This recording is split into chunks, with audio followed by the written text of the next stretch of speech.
Hello, everyone, and welcome to episode 11 of the Sister Love Squadcast. Tonight, we will be doing an artist appreciation of the group The Monkees. That was very professional. I I liked know. it. Nice intro. Nice intro. Well, we have artist appreciation this month on the Monkees. Why? Who picked it? Me, Yep, Linda picked this theme. because it's my birthday month. That's It right. It is. Go All girl. 31 days. Mm-hmm. And I was a super fan when I was 12 and 13 years old. Yeah. Because Davy was cute. Right? I was wondering Isn't if that you were why going to tell us all the why. girls were fans. Yep. Yep. So we're going to talk about. We picked some of our favorite Monkey songs, and we're just going to talk about them and discuss why we like them. There is some fun facts I found on the internet. Let me think here. First, yes, they played their own instruments. Oh yeah, we We know, know that. Yeah. Well, true. They got a lot of ridiculous flack, like they didn't because they were a TV show band. But Let's see how many of these facts majority. I know, because Okay. I was kind of the same way at 13 as Linda was. Number 2, they had a huge black box on set. You're asking why? What? It says, for the second season, the studio created a space where the 4 members could hang out without their antics getting in the way of setting up shots and preparing scenes. I'd have to look into that because I've heard Yeah. interviews with like even Mickey and stuff, and I haven't heard that. So they could goof off while they were I think so. It says, instead of ordinary trailers, they literally had a huge black box with a lighting system to signal them when they needed on the set. Oh, maybe. I mean, it I could don't They be. know. put him in a black box. I have never What's ever your heard source, Mandy? It's little things, I guess, .com. And it says 12 facts even fans might not know Well, about the Monkees. I mean, it could be true, but you can't believe everything you find on the internet. Okay, number 3. as she continues. Mike brought his laundry to his audition. I could believe that. For I Mike. feel like I've seen that in the I've watched the audition Yeah, clips. I think he has like a bag or something with him. Yes. He says it's his laundry. Yeah. Yeah. Uh-huh. Okay, number 4. Davy's nickname was Frito. That's what it says. I- Frito, Frito. I've never heard that. Never heard that. He revealed this secret in a teen mag back in the day. I've seen several teen articles, and it must have been something back home, because I've never seen any of the Monkees address him as that. And it's a teen magazine. Yes. That That is doesn't true. necessarily mean it's true. You're listening to fake news. Next reading on out of the Mandy's Inquirer faulty or facts. I got 7 more. We'll hold on them for now. Okay. Let's we'll talk do about the great Maybe music we'll do of a the break in Monkees. the middle of the episode where she can tell. There's a lot of songs I didn't realize. I mean, I had 4 albums. Mm-hmm. Uh, I think I wrote down which ones you said you yeah, had. let me think. Which one? You know, your notes for me. I know. Oh, here they are. Here they are.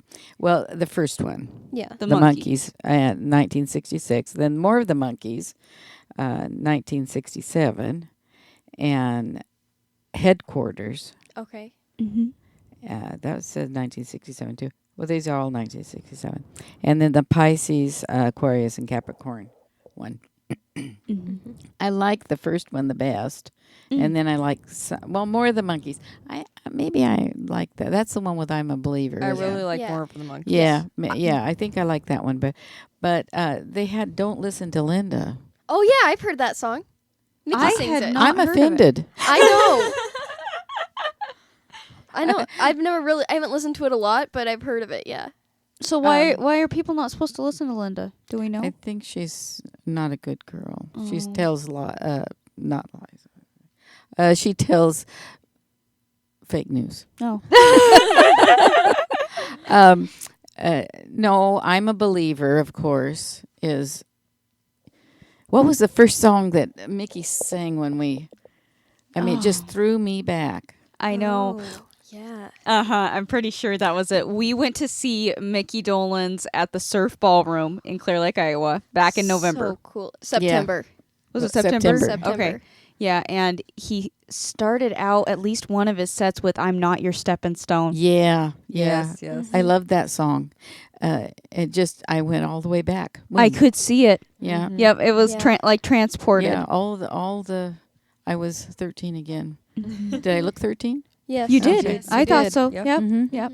That was just some experience. There was something Yes. about that. Yeah. Because I wasn't there when you were 13, but you could feel in the room. I think some of it is the history of the Surf Ballroom, too. Yeah. Because you're sitting in, they've kept it historical.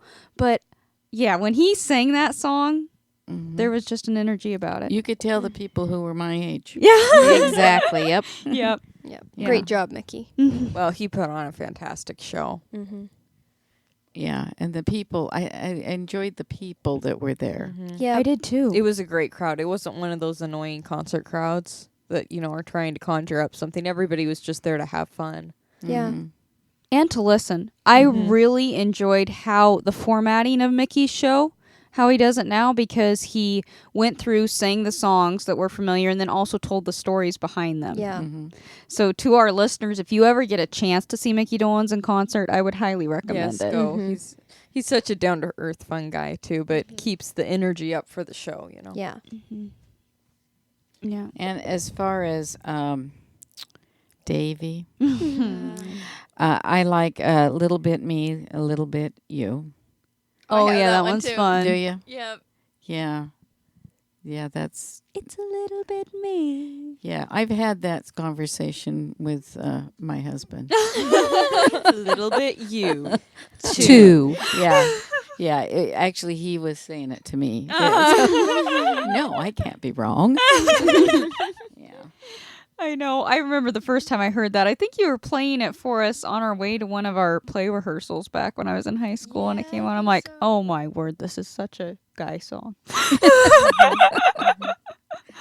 Of course, it's wrong, right? Exactly. Yeah. Yeah. Because he's saying, what is it? Listen, I don't want to fight. I'm a little bit wrong. You're a little bit right.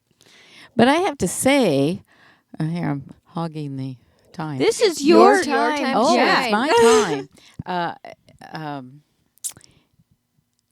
I liked Mickey's voice the best. Looking back at it, Mm-hmm. but then he had the cool songs too. He But, did. And I liked Peter. Yeah. Mm-hmm. Yeah. Mike annoyed me a little bit. Well, here's the thing about Mike, and I can, what I've read of him and heard in interviews, yeah, he was difficult. I get that. Like his personality, and I think some of that shone through. But I Yeah. have to admit, I love his voice. Yeah, but what don't was know. that song I didn't like? Oh, Papa Jean's Blues. No. That one? no, you like that one. You don't like Andrew Griselda. I know that. Oh, I do Papa not John's like that one. Auntie. Yeah, that one is like That one's fail to me. Down at the bottom of the page on the other page, there's one called "The Kind of Girl." I think The girl I could love. that was a Mike one. Yeah, And you said to me when we were listening to these and picking them out, you're like, "This seems like a song that at 13 I would have loved, right. but now maybe not No, so much." So much. Uh-huh. Yeah, it's too loud or something. That one is the one with, I don't even know what it is, but it has, I think it's like the organ that goes do do do do do do do do do do do, right? Yeah. It's loud and it's got It's a lot little going bit on. chaotic for me. That's the one thing about Mike's songs. I feel like some of them are arranged a little more chaotic. Yeah, Yeah. maybe that's it. So I like it more when he makes it more country. They even have a banjo in some of them, and Yeah. it has more of that country feel. I think that really suits. And his honestly, voice. sometimes Mike writes good songs for other people. Mhm. I mean, not even in I know he wrote Long Time. No. No, not Long Time. Different Different Drum. drum. That's what. Different Drum for Linda Ronstadt. I didn't prefer Mike's version. I prefer Linda's. But that was even true in the Monkees. Mickey actually sang a lot of the ones Mike wrote. Mm. Yeah. I just have actually most of my list that I picked of my favorite Monkey songs were Mike's, and that's just because, like you say, I don't like it when he tries to go the pop route, but he has a very great voice for folk music. Yes. Okay, I could live with that. You know, Yeah, and yeah. I love You Just May Be the One. You Yeah. just yes, may be I the like that one. The one I can't go with is Sweet Young Thing, yeah. Yeah, but that isn't Mike. That's not that Mike does it. doing It's that. the backup. Yeah, that's mainly Mickey I doing think the it's Davey and Mickey yeah. making fun of him. I can see it. I can see it. It says A Little Bit Me and A Little Bit You was written by who? Who do you think that was written by? Think was of the it- song. Okay. I know some of the writers. So is it Carole King? No, no. Okay. If you sing the song, you can kind of know the writer. I'm a little bit wrong. Is it Neil Stocka? No, it's Neil Diamond. Oh, he wrote that one too. He did I'm a Believer He too. did. He wrote I'm a Believer too. Yeah, he Yeah. did. Yeah, I could It see sounds that. like, Yeah. Sweet Caroline. Yeah, they had some good writers like Mhm. on their songs. Yeah, I some of my list has some surprise writers that I didn't know We wrote. mentioned Auntie Griselda, and I know we talked about that in another podcast actually when we did our songs about color, because the duo that wrote that song wrote Everybody's Somebody's Fool and Run to Him. Yeah, who's this duo again? Keller and Greenfield. oh, yeah, that's So right. it's Howard Greenfield and Jack Keller. Yeah. Yeah. Jack Keller, I feel like, wrote something else on his own, too. Yeah, that name does sound familiar. Yes, he wrote quite a bit. He was on quite a few of the ones that we did on the songs about color. Mm-hmm.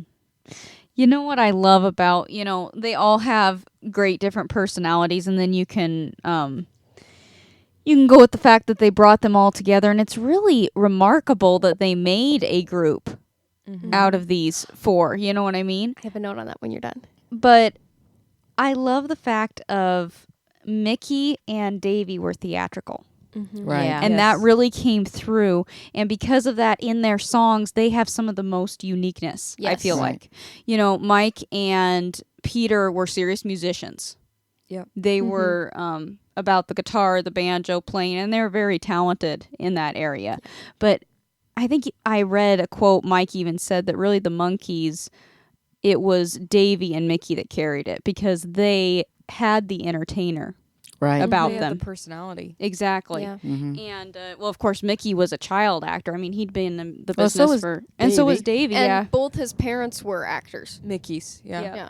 yeah. So I love this song, "The Day We Fall in Love" by Davy, Mm-hmm. Yeah. and it's spoken, and he Yeah. kind of speaks in "Girl" too, Mm-hmm. which is another great one. And that I think really showcases the stage and the theatrical side of Davy, Mm-hmm. and they knew how to use his voice. Like, yes, he can actually sing pretty well too. Yeah. But when he speaks it, you play off the accent, which is just great and just adorable. Well, I can understand why, now looking back at as an adult, I can understand why there was, and an entertainer at this point, why there was such a hubbub about the Monkees, and the other musicians were going, oh, well, wait a minute, they got hired writers and hired this and hired that, and they put them together. And they're not having to pay for him because they were hired. Well, here's Yeah. the thing on this, what you're talking about. They said that they're not in the Hall of Fame because they're not musicians. They were first actors. Well, they weren't, because Mike and Peter were musicians Yeah. First. first, but just kind of what we're battling a little bit, about this AI generated stuff. Yeah. Yep. And because we have just went up to finish up our Singles. singles, and he was the producer. He was telling us that they don't really even have to bring musicians in anymore. They Right. can use other, Yeah. Or use Well, a keyboard with other instrument. a keyboard or whatever. plugins. Yeah, where we didn't do that. I No. wanted it real, but and it's funny you even have to preface it that it has. Oh, these are real. Yeah, you're gonna have I to start know. marketing it as organic music. Yeah, I know it. That is true. Yeah. So so I can see. But as a kid, you don't think of it that way. No. You know, it was just they were good, and they sang their songs. They worked hard. Mm-hmm. I mean, Mickey didn't even know how to play the drums. No. He was a guitar player, and yes, Peter and Mike were the musicians, but Mickey was an actor and a musician because he had the group with his sister. Mm-hmm. Right, but Singing he had to links. learn to play the drums. Yeah. It's not like the night before they filmed that. Yes. Yeah. Peter Like taught him how to play. the night before some big something. I don't know if it was the night before Right. they filmed or something. Peter taught Mickey how to play the drums. And that's the whole thing. So obviously Mickey had the talent. Davey had the talent. They just hadn't, developed that yet as an entertainer. yeah. So I see what you're saying about the AI thing, because it's like, okay, these corporate people are putting this together. Is it even really them playing? I can see where it got questioned. Where they questioned. Yeah. Yeah. Because actually which one was it that I was reading about that I put on my list? I think it was my number 2 with words. Mm. I could be wrong. I have that one too. Me but too. but I think it was that one that they actually did end up re-recording. Yes, I was reading about this. It was supposed to be on like the first album or second album or something, Mm-hmm. but they didn't like the fact that they had other musicians play the song. The Monkees The did. Monkees Oh, didn't. right. Mm-hmm. So they re-recorded the song and did all the instruments themselves, or at least most. The instruments that you see them playing, they were playing, and that's what ended up on the, the zodiac sign title. Oh yeah, one. the Pisces. Aquarius. Yeah, and it had to Pisces. Mm-hmm. it had to be Davy on the chimes. Yeah, on the different kind of I guess careers put together in the group. This is what Mike said about it, especially after they started playing on the albums. Mm-hmm. He said, it's like you got a really good tennis player, a really good football player, a really good basketball player, and a really good golfer. They got together and played baseball to see if they can give it a try. Yep. Yeah, well, and sometimes that's what makes it better. And I think that, these musicians that did have a hard time in the jealousy, it's like, how do you compete with that and have put them down so much? It made it harder on the Monkees, but they really shone through that. And they Yeah. really came through and proved themselves. Mm-hmm. Yeah, I think so too. I'll have one more fun fact here. Okay. Andy's faulty facts. Okay. Mickey and Peter directed episodes Yep. of Yes. the TV I shows. knew that. And then we already said Mike wrote Linda Ronstadt's first hit. Yep, different drum when she was Yep, with the different Stone drum. Ponies. Yep. And Mike actually somewhat performs it on the TV show in, Yeah, a, he does. in a talent show thing. They're like, I don't remember what the whole storyline is, but they're trying to Yeah. stall. And so Mike goes out and like very quickly plays it and like just kind of sings it halfway through. I think it was before Linda even had a hit with it. Mm-hmm. Oh Yeah. And then one more for now. They Uh-oh. Now, they outsold the Beatles and the Rolling Stones. See, In 1967, their albums outshined two of the biggest names in music industry. Yep. And their sales Yeah. topped both the British band's output combined. wow. Yeah, that really is something. Mhm. And that would be intimidating, Yep. Especially if they were watching the TV show, you know what I mean? 'Cause they make Yeah. them so Goofy. and a little foolish. But I mean, I like it. It's I fun. especially like the first season. First yeah, season. it's fun. But Gold. I could see where well, they're not serious musicians. Yeah. Would be the kind of thing. And again, they did not know whether they were playing. Mm-hmm. Because on TV they do that all the time, where the people just act like they're playing and they overdub it. Mm-hmm. Mm-hmm. I do love one thing. I love a fact about the Monkees and the fact that yes, they were musicians. Yes, they sang. They put out great records, fantastic music, and had some great writers. I mean, Yes. these songs. We've talked about these writers throughout our other podcasts, many of them, but I think that it's important to realize there is a side of music that is very musician based, and there is a side of music that is theatrical, entertainment based. And I think we should always have a balance of that. Most groups should have a balance of that. But the Monkees had the theatrical base because, like I said about Mickey and Davy, you get a full package. You Yeah. get a personality with it. It's not so much that they're just even trying to put out great music. When you listen to one of their albums, you kind of get a whole storyline experience. You do, because they were able to stick songs on there like I Want to Buy Me a Dog. I mean, have you notes know, on that one. I mean, it wasn't, professional. Oh no. And it wasn't like going on and singing a song. They were just literally doing a track of having fun. Yeah. And Exactly. making fun of a That song, one actually. is on my list in my top 3 Uh-huh. because I didn't go with the like big name ones. Like, of course, I love I'm a Believer, Stepping Stone, great songs. I wonder, okay, it's going to be interesting to see if anybody picked those, because I kind of avoided them too, just because Yeah. I figured somebody else would. But Gonna Buy Me a Dog is number 3, just because, like you said, it's not even the vocal. It is so hilarious if you listen to it. It sounds so much like siblings making fun of another sibling's song. I mean, in the show it's depicted as Mike's song, but it was actually Tommy Boyce and Bobby Hart's song who wrote it. They were the producers, And- right, of the show? Yeah. I didn't realize this, but so Davy was on an episode of The Farmer's Daughter, Okay. the TV show. I Yep, knew yep. that. I feel like I knew that. Do you know that show? Yes. Yeah, I've Oh. heard of that show. The Farmer's Daughter with, okay, it was William Wyndham, Oh. Yeah. and he was a senator, Oh, and he could play Ingrid, I can't think of her last name. She was the Swedish nanny. It actually, it was a movie first, but this was the TV show. I'm surprised I never Farmer's heard of that Daughter. one.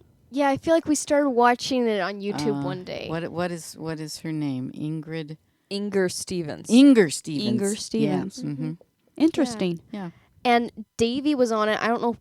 Must have been. Inger Stevens was also. Here's a fun fact.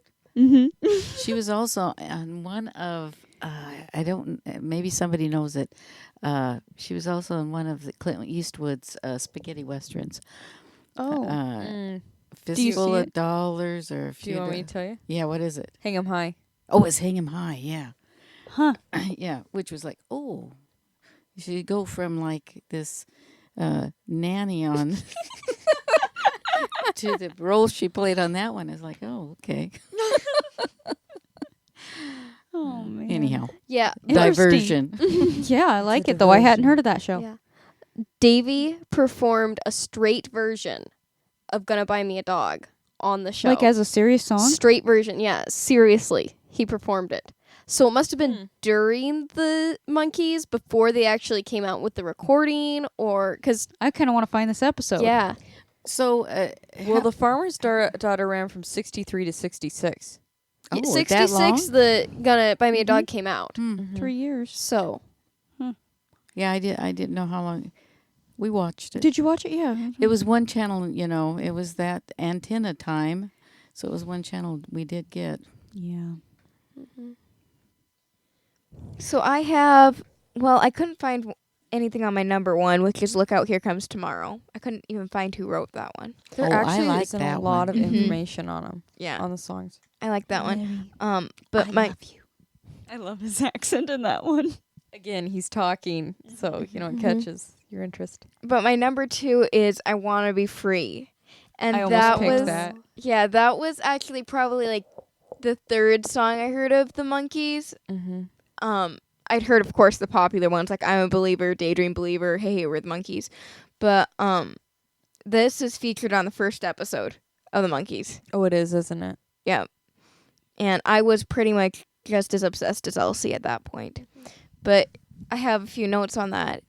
Boyce and Hart, which were their writers, wrote I Want to Be Free for the Monkees before the group was even put together, along with the theme from the Monkees and Let's Dance On. It was one of the first songs written for the group. It was also the only song written for the Monkees' first album, which was not under deadline pressure. According to AllMusic critic Matthew Greenwald, the song was an attempt by Boyce and Hart to write a song like the Beatles' Yesterday. Oh. Like Yesterday, the instrumentation for I Want to Be Free incorporates a string quartet. The instrumentation also incorporates acoustic guitar and harpsichord. And of course, that's Davy singing.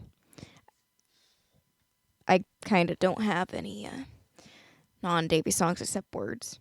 And he's on the Well, chimes. Davy always was your favorite. Oh, yeah. You were watching it for Davy. Elsie was watching it for Mickey. Oh, yeah. Yeah. And we had the battle. Who's better? I remember the day we got the Monkees TV show. We had heard about it. We hadn't really watched any of it, but we weren't feeling the best, and we're sitting in the living room, and Linda comes in.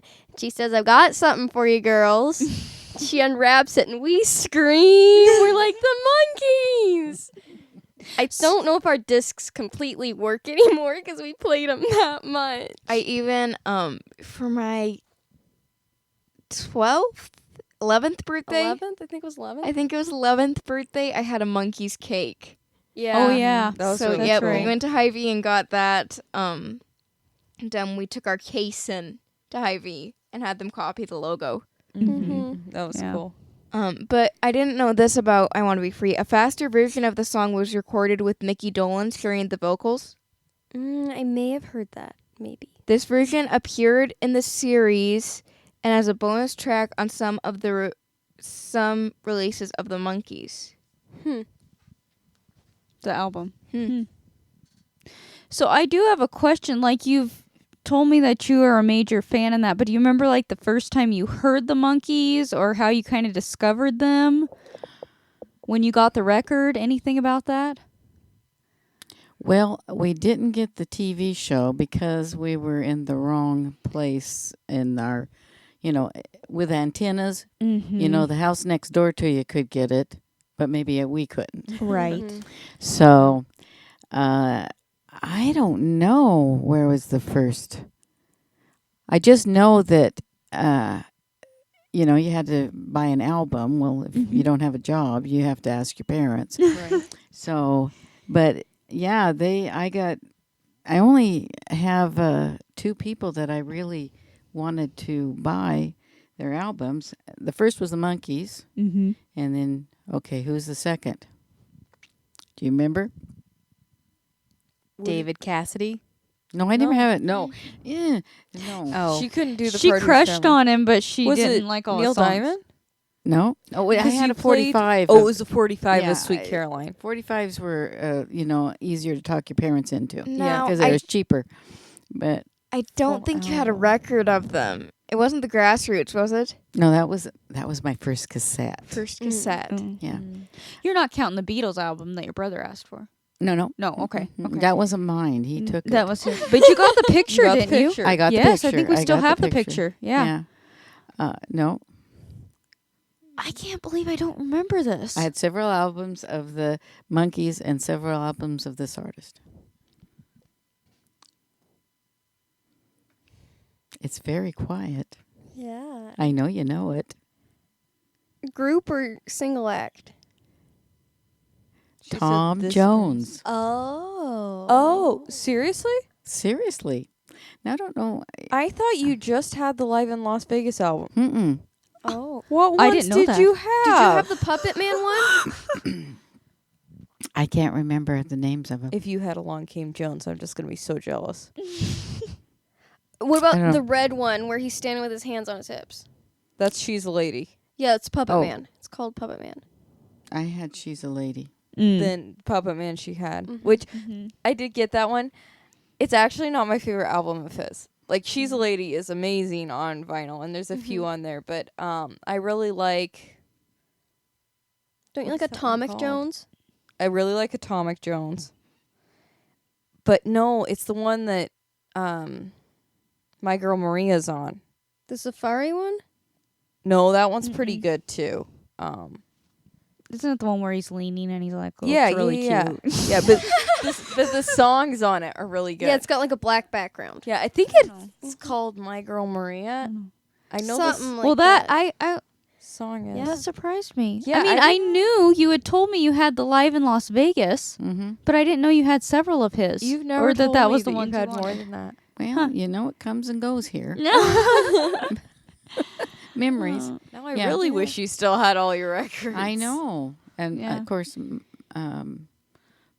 Mike had some I wished I had too. Yeah. Like Anyhow, Papa? Yeah. Mm. Beatles. He had some Oh. Beatles and some others. Yeah. Did he have help?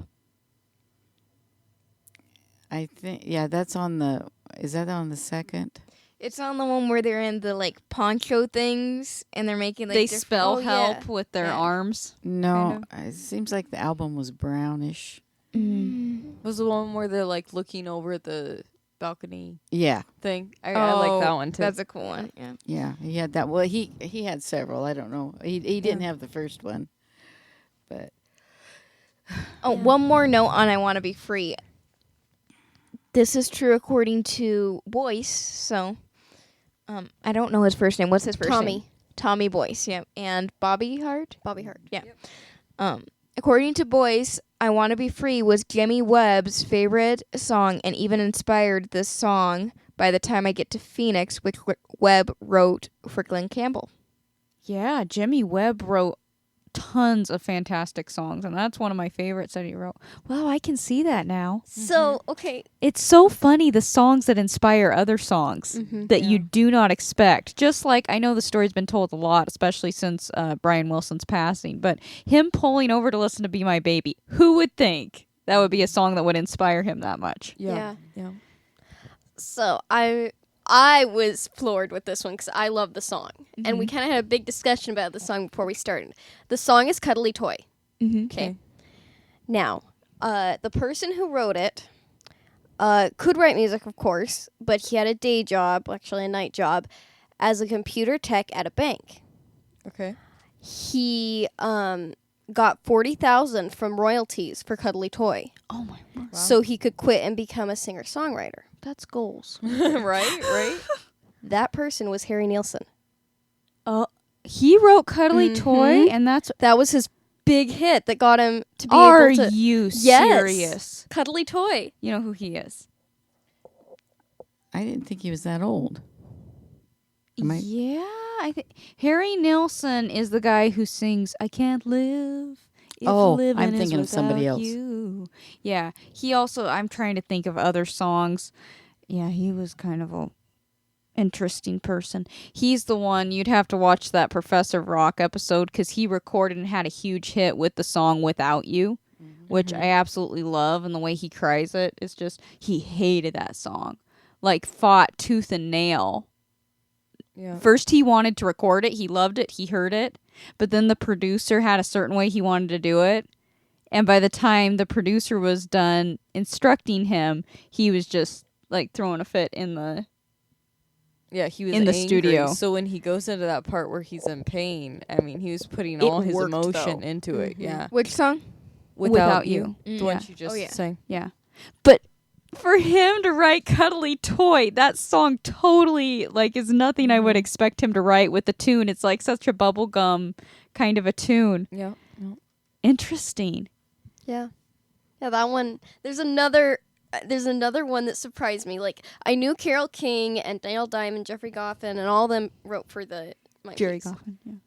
But Saturday's Child. You know Saturday's Child? I'm in love with Saturday's Child. I really Yeah. like that one.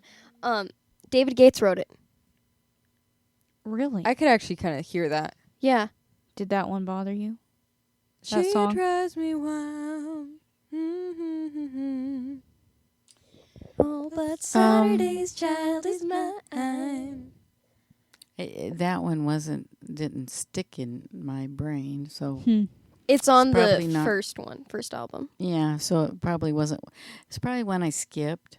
Oh. Yep. Maybe you do Yeah. that, Oh, yeah. because you want to hear the one you want to hear. I've gotten pretty good at skipping. There's just little things that we miss nowadays. I know, and that's an art. Yes, you have to Skipping right onto the track is, Yeah. it takes practice. Yeah, because Yeah. you don't want to scratch it. Nope. Right. Herman's Hermits actually recorded an acoustic version of that. Of Saturday's Saturday's Child? Child. Oh, that could be interesting to hear. Did you have any songs that you picked? Yes. Okay. I will tell you, and I will not tell a fun fact. Okay. Okay, the third one was That Was Then, This Is Now. Mm, Do I know that one? Who leads that one? I think it's Mickey. It's Mickey. And I was listening to it the other day, and I was like, oh, I like this song. It actually was a song written by Vance Brashia for his band, The Mosquitoes. The Mosquitoes. And recorded as the title Weren't they track. on the Flintstones? No, I think That they was- were on the island. Yes. Gilligan's Island. Gilligan's Island, yeah. Okay, they're in their 1995, but Clive Davis of Artist Records heard it and picked it up for the Monkees' comeback in 1986. Oh, so this is a later one. Yes. Oh, this is for their comeback album. Yeah. Okay. And it just tells about how this guy says to this girl, "That was then. I'm not the same person. I love you." So he's like, He's Coming saying, back "I'm a to- different person now." Yeah. interesting. Yeah. I don't know if I've heard that one. No, I Yeah, have that to was- listen to that it. was I haven't cool. really listened to any of their comeback stuff, or I haven't. And then my second one is Daydream Believer. Oh A classic. That's a Yep. good one. Classic. So the guy who wrote it, John Stewart, remembers writing Daydream Believer. Basically, he was trying to figure out different songs to write and stuff. And he was just saying, "Oh, I'm just daydreaming." And that's how it came about. The song almost is a little bit of nonsense. Yeah. Yeah. Like, little it bit. kind of makes sense if you stop and think about it, because he's talking about wanting life to be perfect, but you're getting up for work and it's every day. It Yeah. almost sounds know. like high school sweethearts who got married. Who got married? Yeah. Yeah. You know, I actually saw the Monkees in concert. Actually, so did Mandy. Yes, I did. Because she was a little gal. But, yeah, how old were you? About 8, 9? I remember them coming out. I remember Mike with his cap. I remember, I think it was even green. It wasn't, I loved seeing them, you know. Yeah. But I don't know if they were all there, I think. It was at the Puyallup State Fair. I think, yeah, for the comeback, they all came. Yeah. But there were 2 teenage girls sitting in the midst of all of us who were in our 30s at that point, screaming. So, you know, we all gave him looks like, please be quiet. But you're too polite to say, would you go home or something. Yeah. You know? But it was okay still. And it was fun to see him in person. They all put that on would a have been good show really cool. together. Yeah. Mm-hmm. Yeah, that would have been Except cool. Davey didn't quite look like Davey I remembered. He was still cute, but, you know, Yeah. he wasn't. He went Davey. from looking very young to just aged, kind of. Yeah. Yeah. Yeah. And he stayed looking like that up Mhm. until he passed. Mhm. Yeah. Well, if you think about it, I was in my 30s, so, Mhm. you know, He was born in 46. yeah. So he'd have yeah. been in his 40s, close to, Mhm. yeah, it does happen. Yeah. Yeah. No, that would have been a really cool experience. Yeah. Yeah. Yeah. You know that's funny too. And do you think they were there just to be like why do you think they were screaming? Because that's what you do at a concert at their Yes. age? Yes, I'm sure they didn't know who they were. That's what I was wondering. Yeah, but you're supposed to, because the girls started screaming from the moment they walked out to the moment they walked off. Did not hear one song, I'm sure. They didn't. They didn't, Yeah. Mm-mm. you know. The only other thing is, like, people might say that, not that we would be that obnoxious, but people do say that about us when we go to concerts and things like that. Like, you guys don't know. You know what I mean? These But people. here's what I'm saying. If they were acting like that, I bet they didn't have much of a connection. I bet they just kind of wanted to go and I mean, I'm supposing I don't know these people and that, but I'm just saying I always said I'd never be that person, you know. And there's the famous story about us going to our first concert. How old were we? I was probably 13, 16? No. 14. No. I was like 14. Oh, Yeah, so you're like I'd been like 16. Yeah. 8. Scotty McCreery. Oh, I hope people aren't loud. Remember me saying that to you. Yeah. I hope these people around me don't scream and I Have can a hear the little bit music. of understanding of people. Yeah. Yeah. Yeah. And he comes out and me and Jay Lee just scream. I'm like, there is something about when you're in that big of a crowd that the energy just kind of moves you. It was a huge auditorium at Mystic Lake Casino. Weirdest thing I've ever experienced where that Yeah. emotion kind of just pushes you. But at the same time, I feel like even when I saw, Mickey, now and other concerts we've been to and stuff, it's like, you're right. You maybe as a teenager would have screamed. Do you think you would have screamed if you saw them at 13? Well, here's the deal. Mm-hmm. If I was there as a teenager in the midst of all the people who were adults with their children, Right. I wouldn't have screamed. No. Right.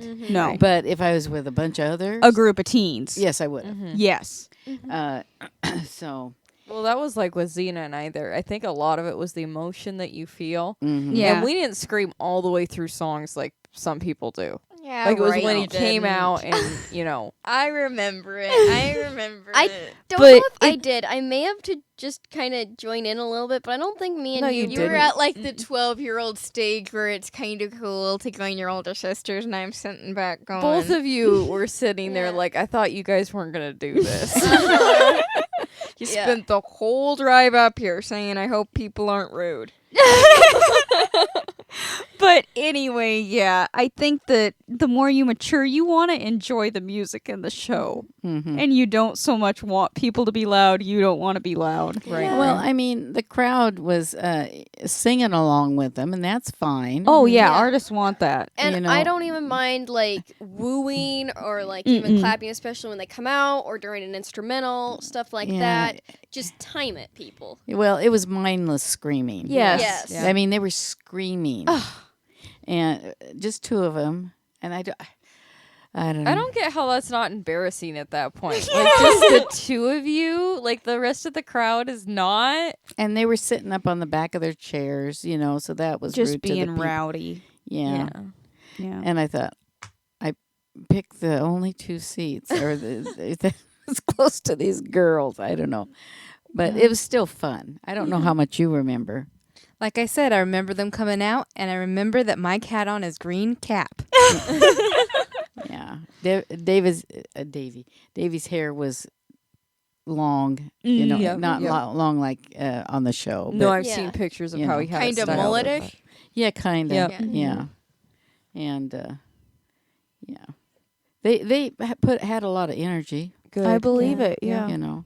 Even just from watching Mickey, I mean, imagine 4 of them. In his concert, yeah. Mhm. Yeah.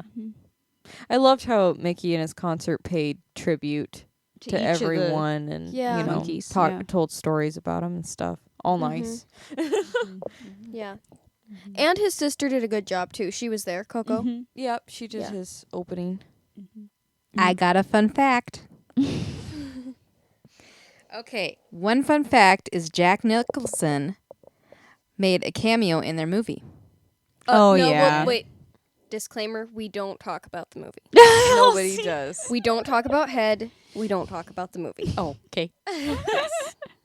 Well, it was kind of their answer to the Beatles movie. Right. Yeah. You know, so it was supposed to be. I personally Yeah. never watched it, but I've heard it gets about the same reception as the Star Wars holiday special. Have started that Okay. one.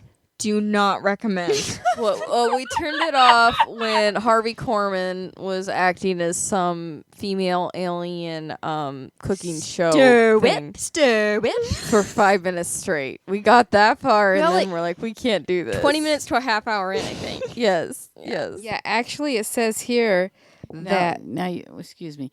You've got to tell them that you don't mean that about the monkey's head. Oh You no, mean that was the Star Star Wars Wars, Christmas yeah. special. Yeah. Yeah. We've never Harvey watched Korman. Head. No, we never watched We it. might one day, when we're feeling up to it, try it. Just to And we'll say that see we've how seen far it. we get into the movie. Yep, just so we can say that we we've have seen watched some pretty mind-numbing movies. I think we should do a program on it. it. Mind numbing movies. Yeah. Yeah, Oh, we yeah. should. we should. yeah, We've that'd watched be it. good. Some people like mind-numbing movies. Yep. Yeah. Yep. Anyhow, Mandy. They did say with this, Jack became friends with the group through the producer, and actually helped co-write the bizarre film. Oh, That's the problem. that makes sense. And unfortunately, the drastic shift in tone from the TV series caused the movie to flop in theaters. right. Yeah. I've read the synopsis. It isn't just an answer to the Beatles movie. Like the Beatles movie was just kind of a dumb mishmash. It was like a Monkees Head- episode. right, kind the Beatles movie Yeah. was. Head, from what I've heard, they were trying to be a little too like relevant and try to have a message to it, and it just political. it did Yeah. not fit the Monkees at all. And I feel like that's what they started to do with the series too. Their fan base. Mm-hmm. Who was their fan base? It was you have me. To, you have Yeah. to know your fan Know base. your audience. Yeah, that's true. I mean, Yeah. why would I want to go and see that? Right.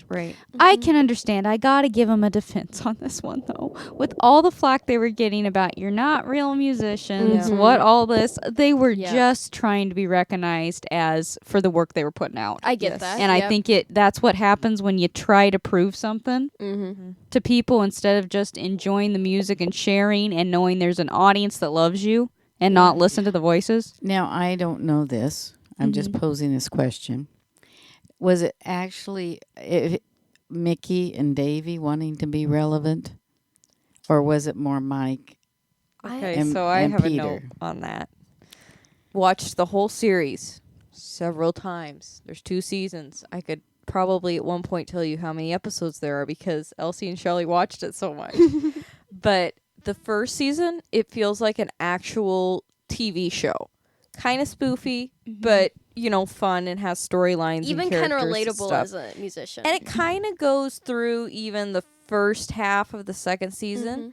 But towards the end of the second season, they started really making the storyline stupid and super spoofy and not making their characters like actual people almost. And not That's- making it make sense.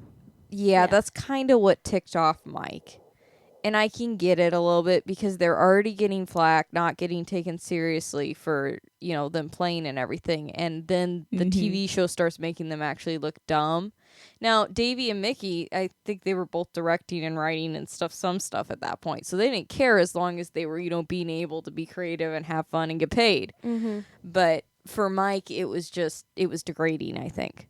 Yeah. Mm-hmm. Yeah, I mean, So observation-wise, that's what I think so on happened. your Yeah. question, I don't honestly know because I haven't heard Mickey or Davey in any interviews talk about Head or Right. what they were trying to prove or any of that. But I do know from the interviews that I've heard, Mike was the one who was upset about not being taken seriously. Yeah.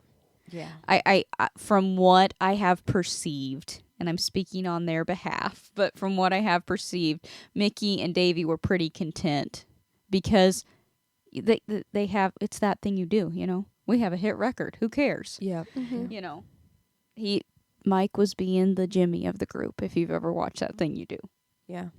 And I'm not saying all of it he was in the wrong. I'm Right. honestly not, but I Yeah. am saying the way he went about it wasn't right. No, in my opinion, it was kind of a cruel turn they took with the TV show. Yeah, Mhm. I It agree. was. It's like the studio was trying to kill the show. Yeah, and they cut out also the interviews that they used to do at the end of the episodes. Yeah, they used to do like an interview with all of them at the end, and you got to know them. Yeah, that made you feel more like you knew them, actually. I mean, I loved the interview episodes. Those were so cool. Yeah, those were fun. Okay. My number 1 is I'm a Believer. Mm-hmm. Okay? Yep. I love that song. And of course, we know that Neil Diamond wrote it. Okay?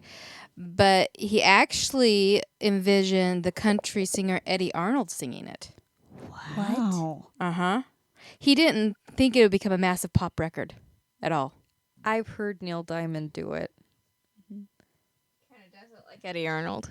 You don't need to listen to Neil Diamond do it. I'm sorry, no offense, but nobody can beat Mickey Dolenz vocals on that and the way that it's arranged. The arrangement, too.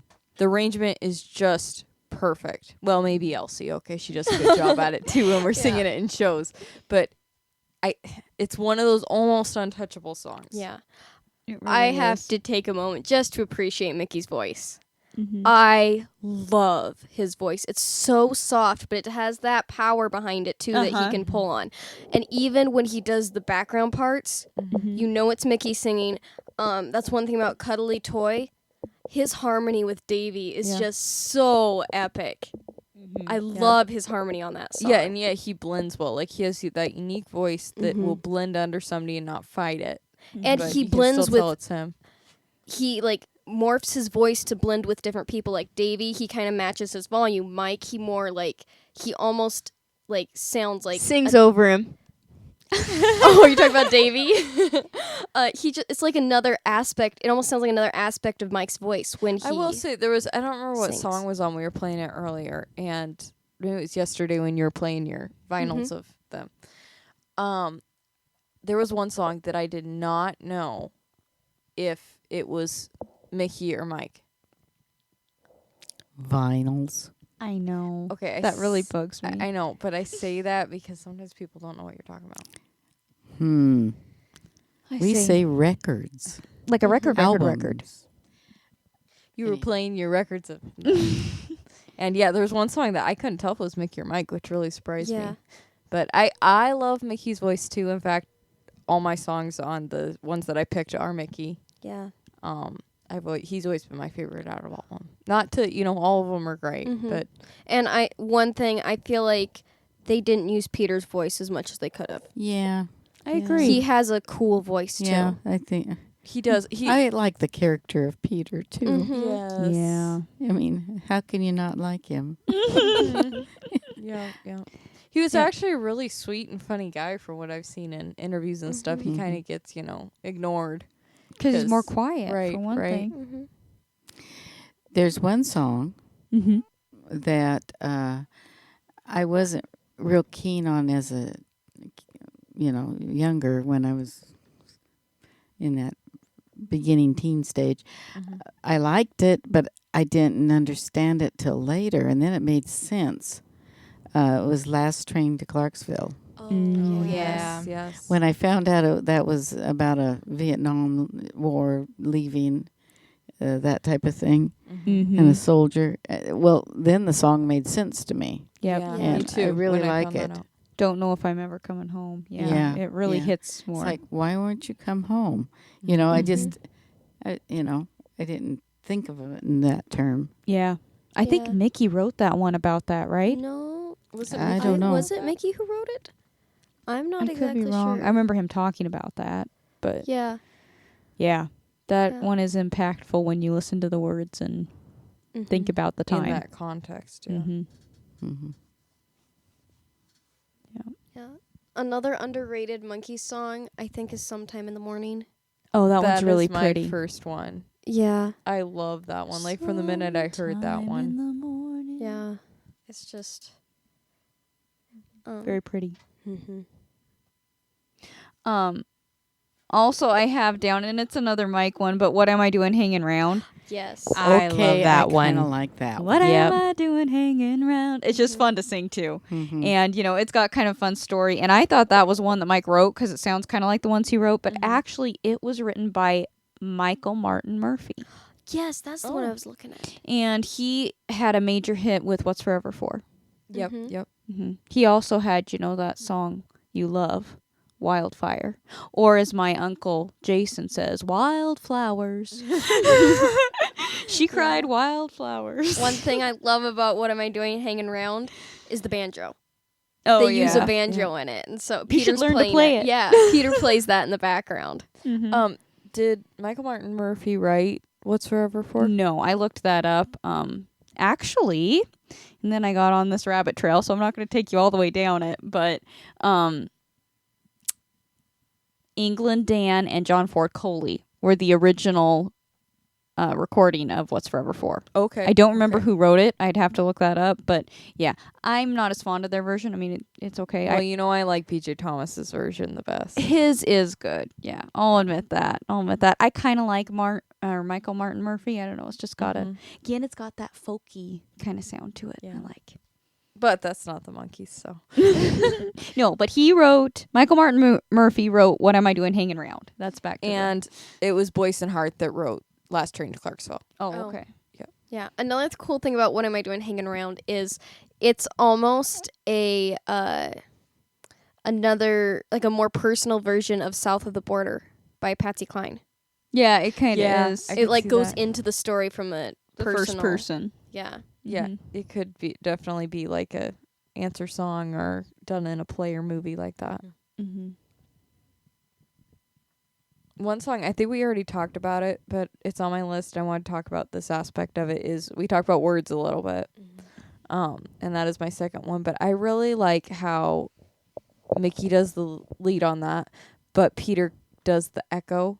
Like, I really want to cover this song in studio. I think it'd be really cool for us to do, because it's so neat the way he says, Mickey makes a statement, and then it's like almost like Peter is his thoughts. Yeah, because Peter has that deeper voice than Mickey. Well, yeah, So and the it's way like, they yeah. recorded it, it's like he may have been standing further away from the mic. You can do that. Maybe they added more reverb, just to have that kind of ghosty kind of feel. He sounds to farther it. away. Yeah. Mhm. And the It's cool. harmony on it is so cool. Which is saying with my last one, which is She told me that Yeah, I she forgot loved about that me. one. Yeah, that that one's a one I good think one. is really cool too. And again, of course, I, harmonize and stuff, so I really love the harmony on that one. I think it's really cool. See, that's the kind of harmony I love. Mhm. They Very definitely, like clashy. in She, they've definitely got that clashy. It shouldn't make sense, but it does. She and words is like and that. it gives you an emotion. I love And they that. have the like crescendo, and then they quiet down, and then he says, like a fool, like I believed it from the start. I believe Peter's with him on that too, isn't he? Maybe He might I think sing so. break. Maybe. I'm trying to think of the It's hard to decipher the video two. in the TV show. It's a blue background. No, because that one is the one where.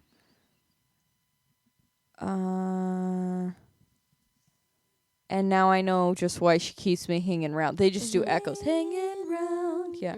But I love her. Yeah. That one just has more echoes. Yeah. With everybody. Anyway, Mandy. I got my last fun fact. Okay. Okay.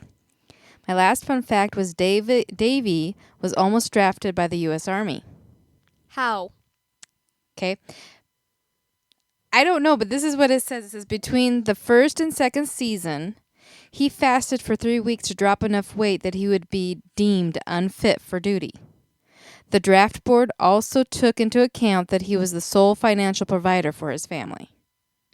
Mandy, he's British. I'm pretty sure he was a citizen of the UK, or at least partial citizenship. You'll have to look into this. I'll have to because look he into might, that, He but- might have been an American citizen by that point. What's this called? Mandy's faulty facts.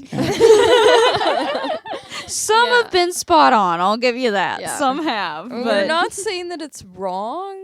but I want to look into that. This Yeah. just gives me a question mark. Pretty sure he, yeah. He at least went home a lot. I know that. Like, he could have visited, but I do have a fact on that, though, with her talking about his family or whatever. He actually had to keep his wife a secret in the public because believe it. nobody knew he was married because he was the teen heartthrob. Yep. So, I would have been upset. It's lots smart. and lots Even of though girls. how would've much been. older was he than me? Yeah. Doesn't matter. No, it doesn't matter. When they're on TV, they're yours. They have your That's heart. true. Yep. That's Yeah. true. It is very smart because Shelley's quite a collector of teen magazines, and anytime one gets married, the viciousness of the girls, like Greg brutal. Evigan had to come out and say, "Quit picking on my wife" in one of the teen magazines. Yeah, Now, I don't know if he actually said it or someone wrote it for him, but It sounded Yeah. pretty personal. Yeah, there's people who write into Tiger Beat. Tiger Beat's what I Wrote like in, you mostly. mean? Yeah, wrote in. Living in the past. That were sick to their stomach and not eating because Eric Estrada might have been married. yeah, and someone got offended because he didn't tell them, he didn't consult them that he was getting married. You know, it's true. It's hard, especially like as actor or even singer, entertainer. People want to know everything about you, but they don't really. Yeah, true. So you got to keep that, I think it was smart the way Davey, was married but didn't talk about it publicly really. Had a family, had a quiet. If you're going to be married as an entertainer, I kind of think that's the way to go. Yeah, Because otherwise it puts your family also in the hard spot of the media, and the fan base and that. So it's better for everybody all the way around. and to defend the fans, they don't know what that's like. right, Yeah, I It's mean, not- they do own them in their mind. right. Well, it's no Because you're different. giving a gift to everybody. Right. Yeah. It makes me think of that one interview I watched on, what is it? Solid Gold Radio. He was interviewing Donny Osmond. and Donnie was talking about how he was touring after he'd been with the Osmonds. You know, he was out on his own doing a solo tour, and the crowd wanted him to do Puppy Love. Screaming puppy love. Yeah, and he had it with that song. He said, I was so mad because I hated that song by that point. He turned to his band and he's like, play it, but play it like hard rock. And he said after the show, a fan stopped him, a lady, and she's like, you know, it was a pretty good show. You did a good job, but what you did with Puppy Love was completely wrong because that's not your song. That's my song. Yeah. You're messing with my childhood when you mess with that.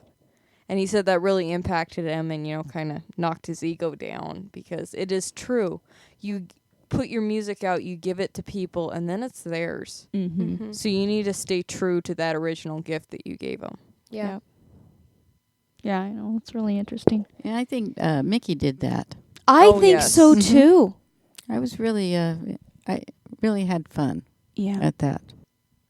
On my faulty fact about Davy Jones, I don't know when it says that he was an American citizen, but everything about him saying that he was not able to be drafted because of what he did there.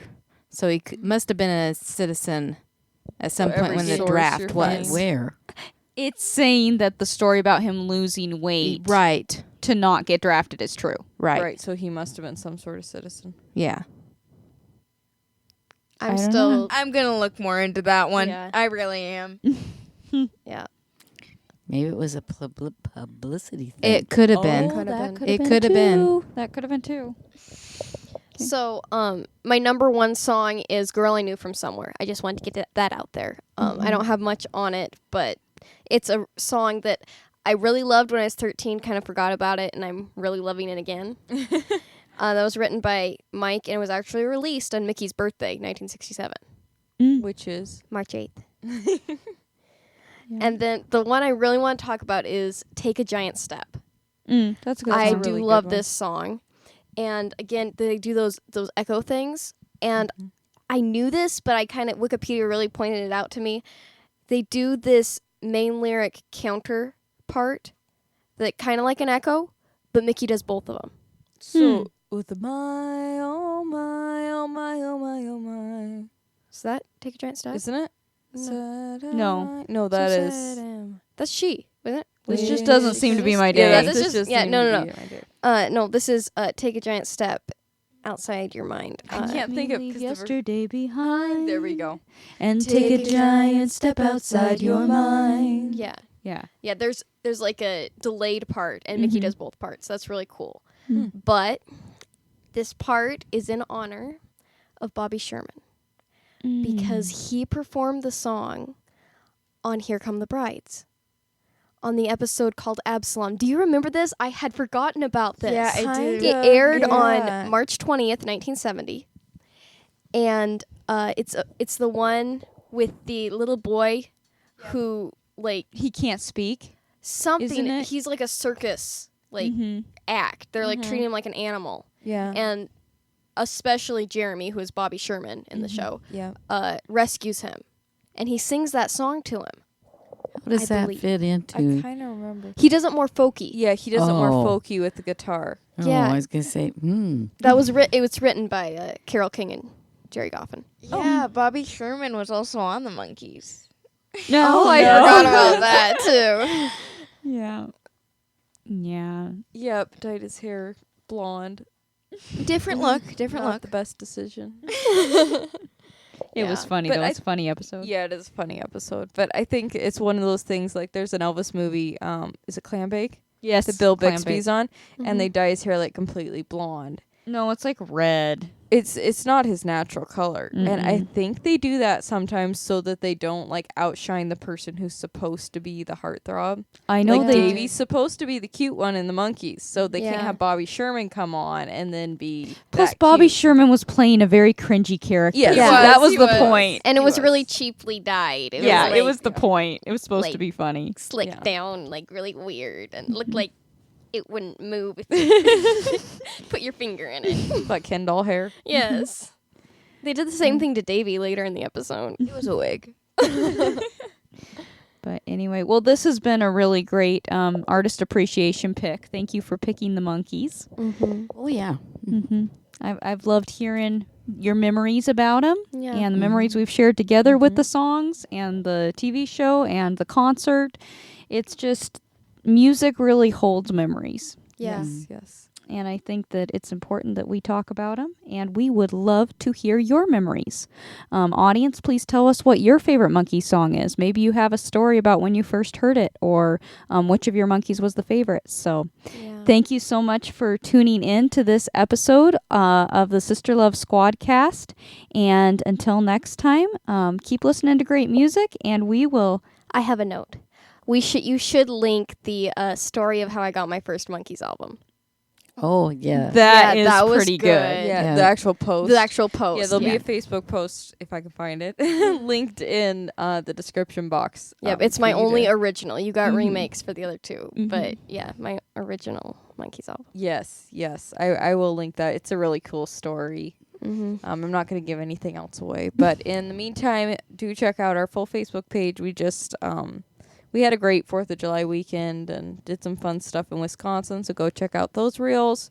We have singles coming up, so stay tuned for that. And follow us, keep the content going through everybody else's feeds by interacting with it.